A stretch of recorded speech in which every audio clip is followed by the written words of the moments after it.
Bom dia, meus queridos, tudo bem? Vamos iniciar a aula de geografia hoje, né? Continuando a temática energia e meio ambiente, passando aqui o que a gente já trabalhou, né? Na aula anterior, né? E falamos um pouco sobre a evolução histórica, o questionamento, que isso aqui é o questionamento a ser respondido, né? Eu coloquei respondidos, mas na realidade é respondido, tá? Foi erro aí. É, Quais as consequências ambientais e socioeconômicas do aumento da produção e do consumo de energia no planeta, né? Ambientais e socioeconômicas, porque energia ela está relacionada a meio ambiente, por isso que a temática é energia e meio ambiente. Exploração de energia ela pode gerar consequências, é, consequências, muitas consequências ao meio ambiente, como é o caso da queima dos derivados do petróleo, que é o que mais prejudica, o que mais prejudica talvez, né? A queima do carvão, a queima dos combustíveis fósseis. E também pode, pode se encontrar uma saída, né, em relação ao meio ambiente. Existem as energias limpas também, né, como é o caso da energia é, solar. O impacto ele pode ser muito negativo ou positivo quando se substitui a energia, os combustíveis fósseis por energias limpas, não é isso?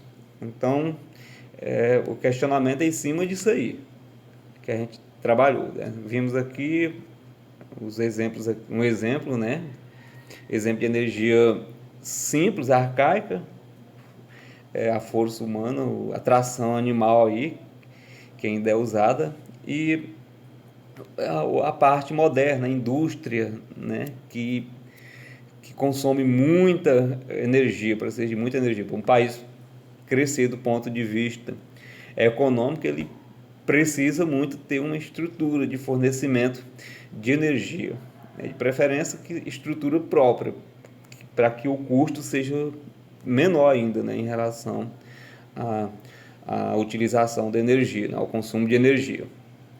E aqui a gente encerrou na aula anterior falando que a sociedade emprega cada vez mais energia nas atividades industriais, agropecuárias e serviços de comércio, além do consumo doméstico.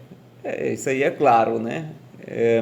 Melhorou muito as condições de vida das pessoas e, consequentemente, o consumo de energia ele aumentou também, né?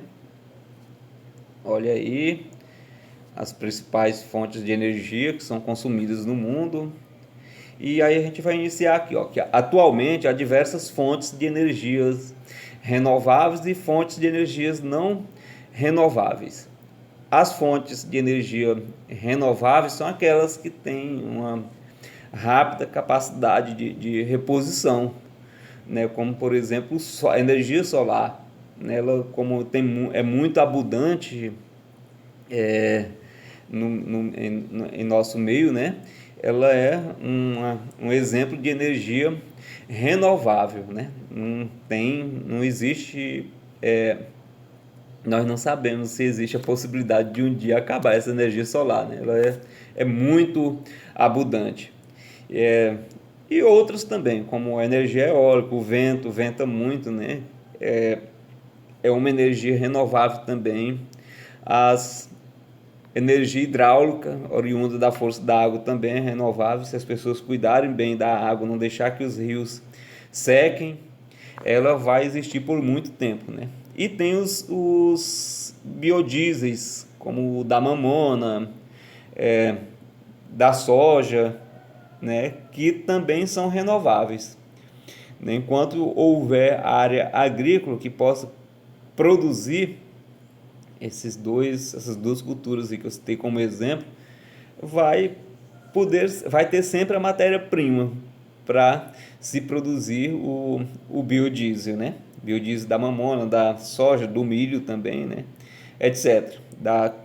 Tem também o álcool, né? Que é oriundo da cana-de-açúcar, da batata doce, do milho também, que também é uma energia renovável. E existem as fontes de energia não renováveis, que são as oriundas dos combustíveis, são os combustíveis fósseis, né? Como o petróleo, as oriundas que tem como matriz o petróleo, o carvão mineral, também o gás natural. São exemplos aí. E que são não renováveis. Ou seja, a quantidade existente no meio ambiente, né, de recursos, de matéria-prima que gera essas energias, tem limite, né? Não vai chegar um dia em que ela vai acabar e vai demorar muitos anos para poder ser reposto. Por isso que diz, vai demorar vários e vários anos, né? As jazidas de petróleo que existem hoje, elas demoraram milhões de anos para poder se formar, né? Então, é chamado não renovável, não é porque não vai existir mais petróleo nunca mais, é porque vai demorar muitos anos para poder se formar novas jazidas de petróleo, como exemplo aí, ou de carvão mineral ou gás natural.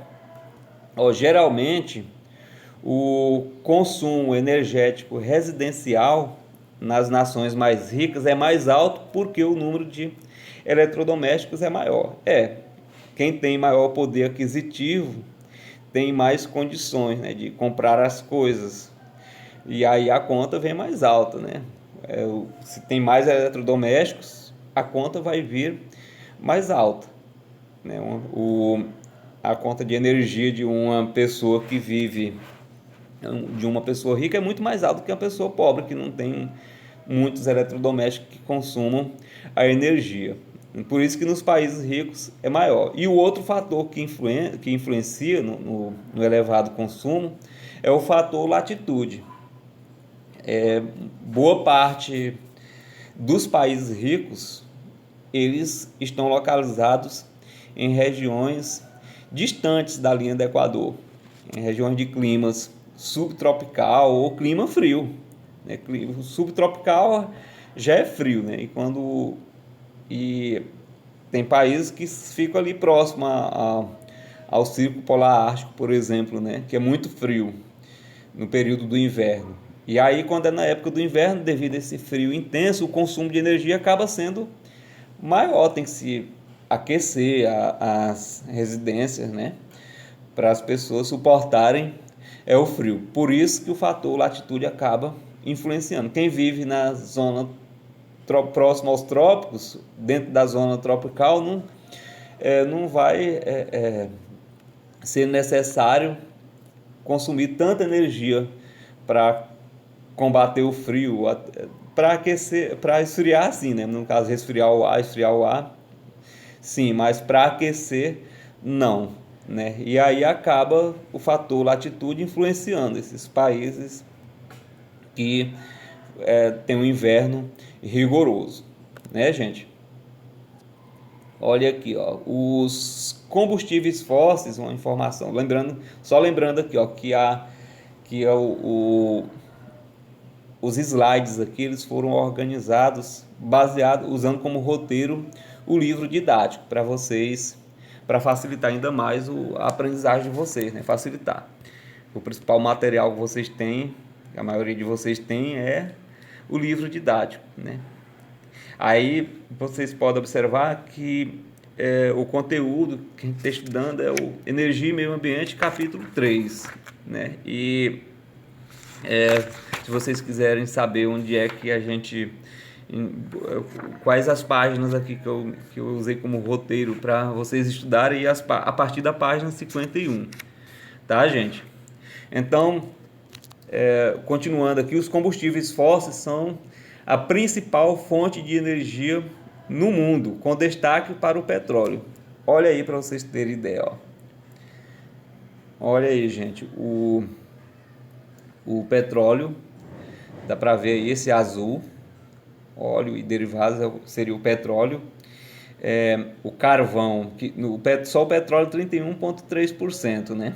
O carvão 29,2% e o gás natural 21,3%. Ou seja, os combustíveis fósseis aí é quem dominam, né? Energia nuclear é pouco ainda, hidroelétrica 2,3%, a geotérmica, solar e eólica juntos 1%, biocombustíveis 9,9%. Então quem domina hoje na parte de consumo de energia são os derivados, são os que têm, são os combustíveis fósseis, né? As matrizes energéticas que têm origem de combustíveis que têm, no caso, são os combustíveis fósseis, né? Que tem como matriz energética, corrigindo aí, o petróleo, o gás natural e o carvão. Tá? Então esses aí são os que dominam mesmo, são os mais consumidos no mundo como fonte de energia. Entenderam? E aí o pior de tudo é que eles são os que mais poluem o ar, né? As energias limpas aí, elas ainda são pouco exploradas, né, gente? Olha aí, fontes não renováveis: o petróleo, o gás natural, o carvão, a energia nuclear, são as chamadas fontes não renováveis. E o pior de tudo é que são as mais prejudiciais ao meio ambiente. No caso, o petróleo, o gás natural, o carvão principalmente. A energia nuclear, desde que não tenha nenhum problema, um acidente, ela não é uma energia limpa até, né? A grande questão hoje é relacionada a onde colocar o lixo nuclear, né? Que é armazenado em latões feitos a partir de zinco, para evitar o vazamento, porque qualquer vazamentozinho pode causar um problema sério, né? O vazamento a radiação, né? Qualquer efeitozinho da radiação, o vazamento pode causar grandes efeitos negativos, né? Então é perigosa, acaba sendo perigosa também a energia nuclear. Aí eu vou encerrar esse vídeo agora e depois eu vou gravar um outro aqui dando continuidade.